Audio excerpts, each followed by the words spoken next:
ಅವಮಂತ ವಿನಶ್ಯತಿ. ಹಾಗೆ ಅವಮಾನ ಮಾಡ್ತಾ ಇರುವವ ಏನಿದ್ದಾನೆ ಅವನು ನಾಶಕ್ಕೆ ಒಳಗಾಗ್ತಾನೆ. ಅದರಿಂದ ಸುಖವಾಗಿ ಇರಬೇಕು ಅಂತಂದರೆ ಅವಮಾನವನ್ನು ಸಹಿಸುವಂತಹ ಬುದ್ಧಿ ಇರಬೇಕು.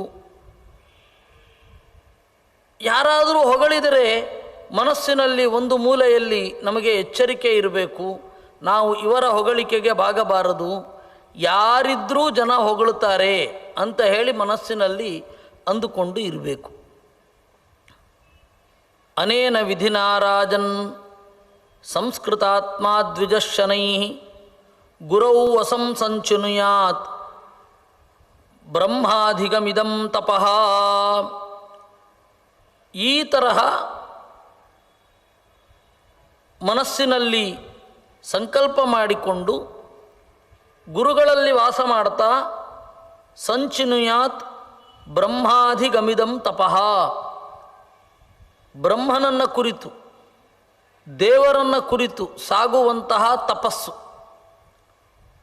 ಅದನ್ನು ನಾವು ಪಡಿಬೇಕು. ತಪೋ ವಿಶೇಷೈರ್ವಿವಿಧೈ ವ್ರತೈಶ್ಚ ವಿವಿಧೋದಿತೈ ವೇದಕೃತ್ಸ್ನೋಧಿಗಂತವ್ಯ ಸರಹಸ್ಯೋದ್ವಿಜನ್ಮನಾ.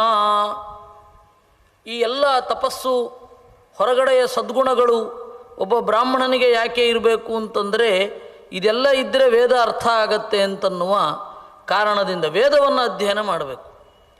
ಅಂದರೆ ವೇದದ ಅರ್ಥವನ್ನು ಅಧ್ಯಯನ ಮಾಡಬೇಕು.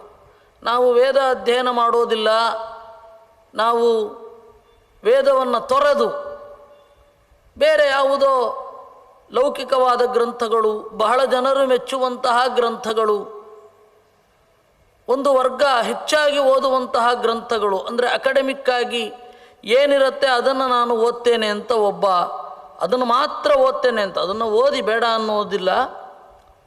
ವೇದಕೃತ್ಸ್ನೋಧಿಗಂತವ್ಯ ಸರಹಸ್ಯೋದ್ವಿಜನ್ಮನ.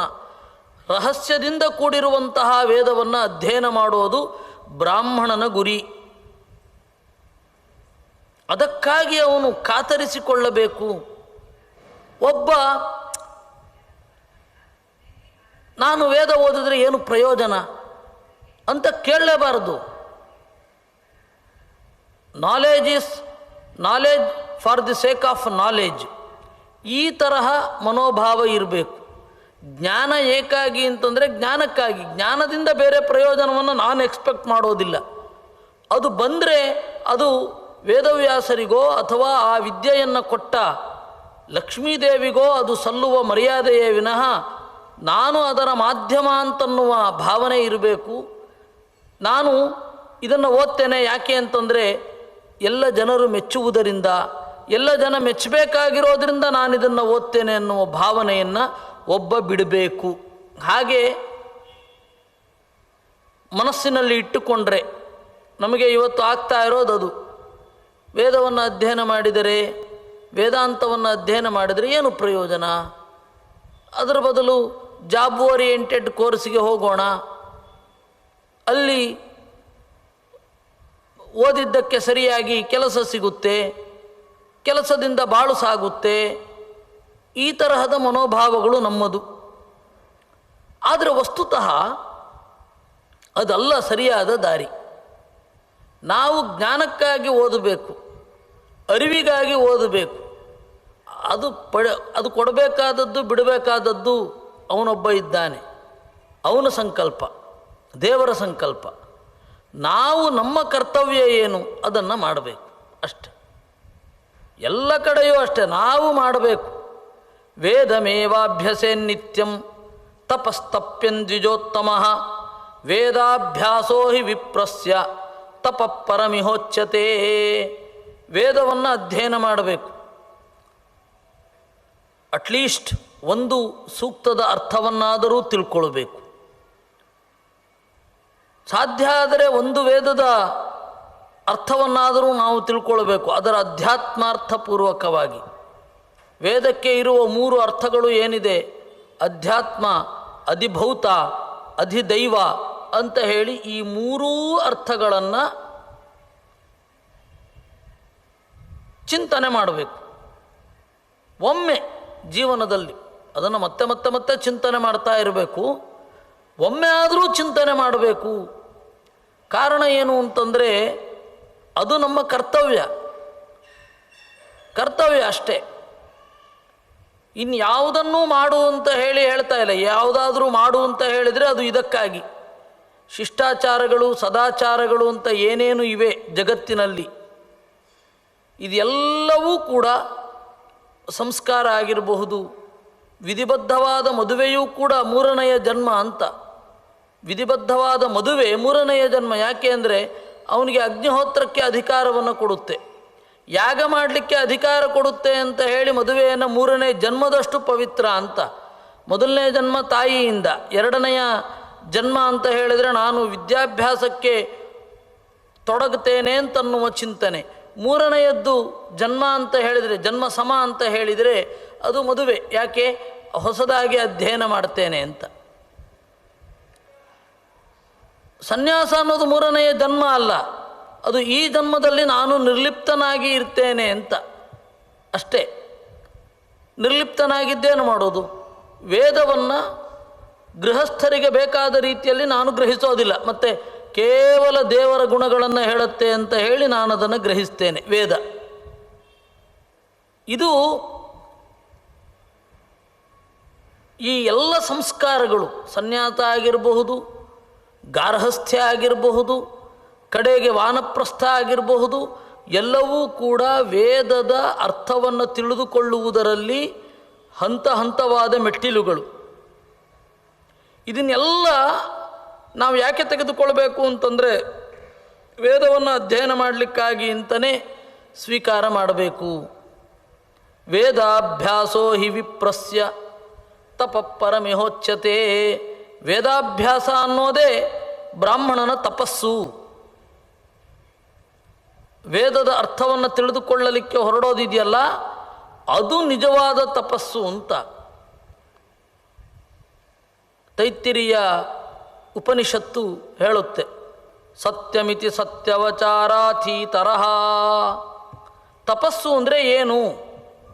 ರಾಥೀತರ, ರಥೀತರ ಅಂತನ್ನುವವನ ಮಗ ಅವನು ಹೇಳ್ತಾನೆ, ನನ್ನಿ ದಿಟವಾದ ನುಡಿ ಏನಿದೆ ಅದು ತಪಸ್ಸು. ಸತ್ಯವಾದದ್ದು, ಮನಸ್ಸಿನಲ್ಲಿಯೂ ಮಾತಿನಲ್ಲಿಯೂ ಒಂದೇ ರೀತಿ ಇರುವಂಥದ್ದು ಏನಿದೆ ಅದು ತಪಸ್ಸು ಅಂತ. ಅದಕ್ಕೆ ಪುರುಷಿಷ್ಟ ಅಂತ ಹೇಳಿ ಒಬ್ಬ ಅವನ ಮಗ ಹೇಳ್ತಾನೆ, ತಪ ಇತಿ ತಪೋ ನಿತ್ಯ ಪೌರುಷಿಷ್ಟಿ. ಆ ಪುರುಷಿಷ್ಟನ ಮಗ ಹೇಳೋದು ತಪಸ್ಸು ತಪಸ್ಸು ತಪಸ್ಸು ಅಂತ ಹೇಳಿದ್ರೆ ಕಾಯಕ್ಲೇಶ. ನಮ್ಮ ದೇಹವನ್ನು ನೋಯಿಸಬೇಕು, ನಮ್ಮ ದೇಹವನ್ನು ಶೋಷಿಸಬೇಕು, ಅದು ತಪಸ್ಸು ಅಂತ ಹೇಳಿ ಒಬ್ಬ ಹೇಳ್ತಾನೆ. ಅದಕ್ಕೆ ಮುದ್ಗಲ ಅನ್ನುವವನ ಮಗ, ಅವನ ಹೆಸರು ನಾಕ ಅಂತ, ಅವನು ಹೇಳ್ತಾನೆ, ಸ್ವಾಧ್ಯಾಯ ಅನ್ನೋದು ತಪಸ್ಸು. ಸ್ವಾಧ್ಯಾಯ ಪ್ರವಚನೆ ಏವೇತಿ ನಾಕೋ ಮೌದ್ಗಲ್ಯ. ಸ್ವಾಧ್ಯಾಯ, ತನ್ನ ಶಾಖೆಯ ಅಧ್ಯಯನವನ್ನು ಮಾಡಬೇಕು. ಅದನ್ನು ಯೋಗ್ಯರಾದವರ ಮುಂದೆ ತೆರೆದಿಡಬೇಕು. ಯಾರು ಅದಕ್ಕೆ ಕಾತರಿಸ್ತಾರೆ ಅವರಿಗೆ ತೆರೆದಿಡಬೇಕು. ಇವನೇ ಹುಡ್ಕೊಂಡು ಹೋಗೋದಲ್ಲ, ಬನ್ನಿ ಬನ್ನಿ ಹೇಳ್ತೇನೆ ಅಂತ. ಯಾರು ಅದಕ್ಕಾಗಿ ಕಾತರಿಸ್ತಾರೆ ಅವ್ರಿಗಾಗಿ ತೆರೆದಿಡಬೇಕು. ಅದನ್ನು ತಪಃ ಅಂತ ಕರೀತಾರೆ ಅಂತ. ಹೀಗೆ ಮೂರು ಜನರ ಅಭಿಪ್ರಾಯ. ಒಬ್ಬನ ಅಭಿಪ್ರಾಯ ಏನು? ದಿಟವಾದ ನುಡಿ, ಅದು ತಪಸ್ಸು. ಎರಡನೆಯವನ ಅಭಿಪ್ರಾಯ ಏನು? ಕಾಯಕ್ಲೇಶ, ತಪಸಂತಾಪೆ, ನಮ್ಮ ದೇಹವನ್ನು ನಾವೇ ಶಿಕ್ಷಿಸಿಕೊಳ್ಳುವುದು, ಅದು ತಪಸ್ಸು. ಬೇಸಿಗೆ ಕಾಲದಲ್ಲಿ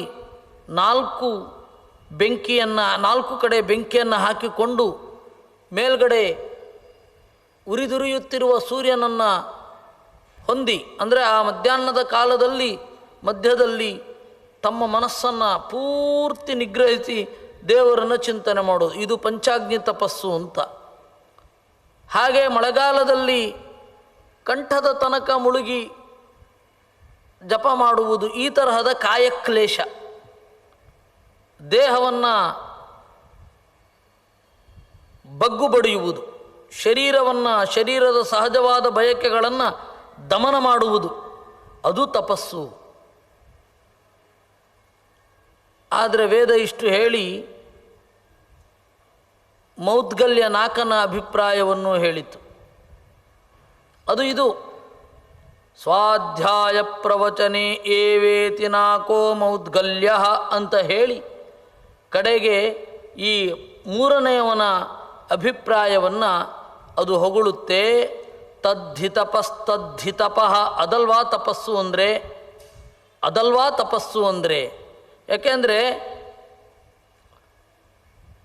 ತಪ ಅಂತ ಹೇಳಿದರೆ ತಪ ಆಲೋಚನೆ ಅಂತ ಧಾತು, ನಿರಂತರವಾದ ದೇವರ ಬಗೆಗಿನ ಆಲೋಚನೆ, ಜಗತ್ತು ಮತ್ತು ಜಗದೀಶ ಜೀವ, ಈ ಮೂರು ಜನರ ಬಗೆಗಿನ ಸ್ಫುಟತೆ ಏನು ವೇದದಲ್ಲಿ ಇದೆ ಅದನ್ನು ಯೋಚನೆ ಮಾಡುವುದೇನಿದೆ, ತನ್ಮೂಲಕ ಮನಸ್ಸನ್ನು ಎತ್ತರಕ್ಕೆ ಏರಿಸಿಕೊಳ್ಳುವುದೇನಿದೆ ಅದನ್ನು ತಪಃ ಅಂತ ಕರೀತಾರೆ.